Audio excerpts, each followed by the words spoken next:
బులెటిన్లో మరో breaking news చూస్తున్నాం. మావోయిస్టులతో లింకులున్నాయనే కేసులో శిక్ష అనుభవిస్తున్న ఢిల్లీ యూనివర్సిటీ మాజీ ప్రొఫెసర్ జిఎన్ సాయిబాబాను బాంబే హైకోర్టు నిర్దోషిగా ప్రకటించింది.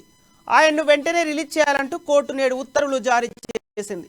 మావోయిస్టులతో సంబంధాలున్నాయనే ఆరోపణలతో 2017లో నాగపూర్ కోర్టు సాయిబాబాకు యావజ్జీవ కారాగార శిక్ష విధించింది.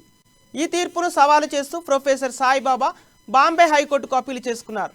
జస్టిస్ రోహిత్ డియో, జస్టిస్ అనిల్ పన్సారలతో కూడిన Bombay high court bench professor Saibaba కేసును నేడు విచారణకు చేపట్టింది.